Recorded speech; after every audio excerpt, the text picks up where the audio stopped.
Welcome back to the Don McKay Show here on the Radio on Fire News Network. Of course, I'm your man Don McKay in here. Happy Monday to you. A lot of things on my desk, a lot of things that I want to discuss today. But before we do that, get ready for one of the biggest party weekends of 2019 as we launch the first annual DJ Kenny K Old School Holiday and Family Reunion Party. It all goes down Saturday, November the 30th, 2019, from 8 p.m. to 2 a.m. at the Radisson Hotel in downtown Baltimore. Come and experience old school Baltimore partying on another level. It's Thanksgiving weekend, as I said, and this is an appreciation party for teachers and parks and recs. Advance tickets, $25, available at M&K Music Warehouse, Security Mall, Marshall Music, No Limit Communication, All in His Hands Barbershop, and of course, here at the Radio on Fire News Network studios. Check out this lineup.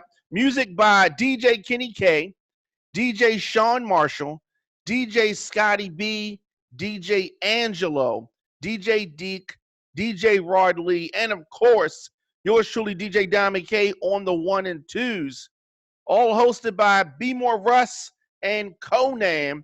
Hotel rates for the Radisson will be $84. For more information, text 443-509-7051. It is the Kenny K Old School Holiday Family Reunion Party, Saturday, November the 30th at the Radisson Hotel here in Baltimore. So, over the weekend, and we knew this was going to happen. I knew this was going to happen, and it definitely was, evidence that it was going to go down. Mayor Young reneges and kicks off his campaign for mayor. Now, our current mayor, Bernard C. Jack Young, has officially started his campaign to secure a 4-year term as the city's top elected official. He told supporters over the weekend that he is dedicating his campaign to the late, great Elijah Cummings, whose funeral was on Friday of last week. As I said, Young previously said that he would not run to keep the job, but obviously things have changed. Things have changed. The mayor says that he wants to build Baltimore a new courthouse. Wait, that's something that we don't need. He wants to address racial equity. I need to hear more about this plan. And he wants to implement new career advancement training. Okay? What does that mean? Exactly. I mean, I understand the words, obviously, but what is he really saying? I need to hear more about this. Mayor Young has raised a gang of money. All right. And, prior to him jumping into the mayor's race and joining more than a dozen others, we've interviewed many people here on the Don McKay Show that are running for mayor in Baltimore. But what I think is a very interesting story as it relates to this mayoral race is that it includes the city council president, Jack Young. So what Baltimore is poised to have, which is very important, is a battle between the old guard and the new guard. So Jack Young representing the old guard of Baltimore, and Brandon Scott, one of the representatives of the new generation. So this is very interesting. But in the mayoral race here in Baltimore, we have a lot of representation of the old and new. So who's going to come out on top? Very interesting to see. But as I said, Jack Young deciding to officially run for mayor, opening a campaign office not far from the Radio on Fire News Network studios. So this is going to be an interesting race, and we're going to be following it very closely. Let me know your thoughts in the comment section. Instagram, Facebook, Twitter, at The Diamond K Show, at Radio on Fire. Of course, I'm on LinkedIn, at The Diamond K Show. And speaking of the Diamond K Show, new episodes dropping Monday through Friday, 4 p.m., radioonfire.com. But that's not the only place you can get it. Facebook, Instagram, Periscope, Stitcher Radio, SoundCloud, YouTube, many places. But you can also catch up on our episodes, radioonfire.com/Diamond K. So the president announces a major blow to ISIS. Yesterday, President Trump announced that a military mission led to the death of the leader of ISIS, right? Abu Bakr al-Baghdadi. Now, they are referring to him as the founder of ISIS, the Islamic State, and his death happened in a daring mission. During this, 2 of his wives and 3 of his children were reportedly killed.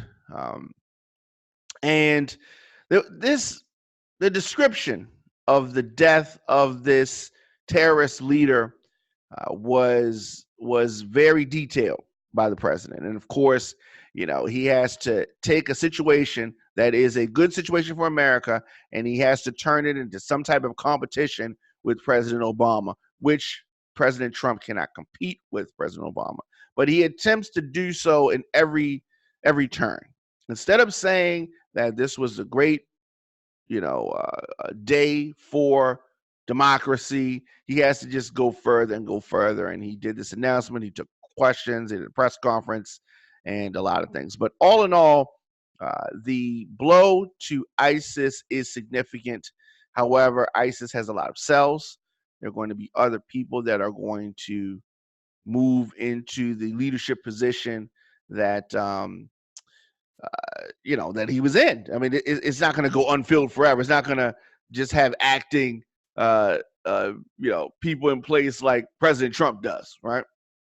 But anyway, I think that all the praise goes to the service members and the intelligent professionals who took this mission on. Let's take a look at what President Trump had to say about it. Last night, the United States brought the world's #1 terrorist leader to justice. Abu Bakr al-Baghdadi is dead. He was the founder and leader of ISIS, the most ruthless and violent terror organization anywhere in the world. He died after running into a dead-end tunnel, whimpering and crying and screaming all the way. The compound had been cleared by this time, with people either surrendering or being shot and killed. 11 young children were moved out of the house and are uninjured. The only ones remaining were Baghdadi in the tunnel, and he had dragged 3 of his young children with him. They were led to certain death. He reached the end of the tunnel as our dogs chased him down.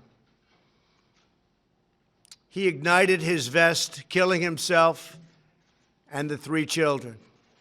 His body was mutilated by the blast. The tunnel had caved in on it in addition. But test results gave certain, immediate, and totally positive identification. It was him. As you can see, the president's feeling himself. This is definitely something that he's going to campaign on.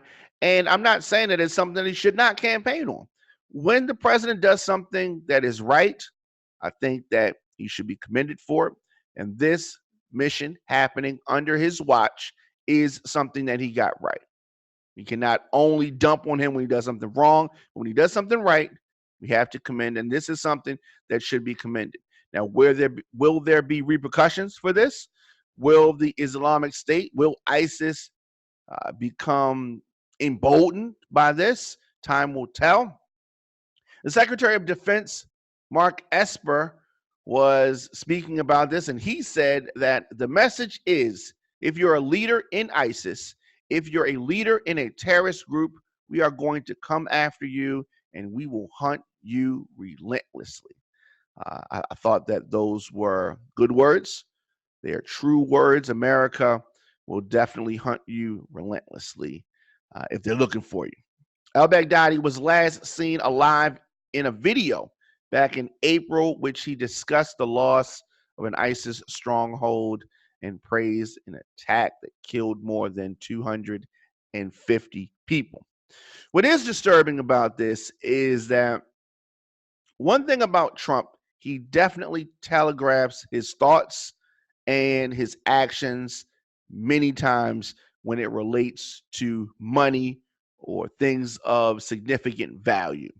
He's talked frequently about taking the oil, wanting to take the oil. And America is in Syria, southern Syria, to guard the oil fields and protect them from ISIS. That's what they said. Even though it's not our oil, we're down there. And they have the nerve to say that they're going to break off the Kurds with a little bit of money, even though they should be the ones controlling the oil. The oil is, so valuable for many reasons. It fueled ISIS, number one. Number two, it helps the Kurds because it's basically been taken away from the Kurds. They were able to live with that oil. And number three, it can help us because we should be able to take some also. And what I intend to do, perhaps, is make a deal with an ExxonMobil or one of our great companies to go in there and do it properly. Right now, it's not big. It's big oil underground, but it's not big oil up top. Much of the machinery has been shot and dead.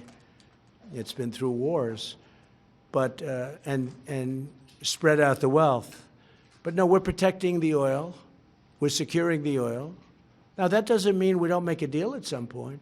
However, we have found a way to weasel in, and as Trump says, he wants to take the oil. So everything is about oil. This is one of the big conspiracies about American foreign policy and what our real motivations are and have been for many of our missions in the Middle East. And this is definitely something that proves right, something that America is criticized for. But great day for democracy with the death of this ISIS leader. Let me know your thoughts in the comment section. Instagram, Facebook, Twitter, LinkedIn, at The Dom and K Show, at Radio on Fire. So, lastly, DNA test confirms that Flavor Flav has fathered his 7th child. The famed member of the rap group Public Enemy, Flavor Flav, has a new addition to his family. According to DNA tests done by LabCorp, the 60-year-old reality star is the father of a 2-month-old baby boy. The mother, the former employee of Flav, and Chuck D, who from Public Enemy fame. The lady's name is Kate Gamel, and she's, of course, seeking child support for their son, Jordan Reed Gamel. Now, if you remember, if you're into this kind of thing, her pregnancy was documented on Growing Up Hip Hop. Flavor Flav, 60 years old, now has 7 children. So maybe he needs to do another reality show and get back to work. Let me know your thoughts in the comments section. Instagram, Facebook, Twitter, at The Dom and K Show, at Radio on Fire. Of course, I will be back here tomorrow. New episodes of the show. I'm also going to be sitting down with some more candidates for the election 2020. We're talking to mayoral candidates. We're talking to city council candidates here in Baltimore. RadioOnFire.com. Subscribe. Hit the subscribe button however you are hearing or watching this so you can check out our daily shows, so you can check out my interviews with 2020 candidates and so much more. RadioOnFire.com. Hit the subscribe button. Hit the share button. Thanks for watching. See you guys tomorrow.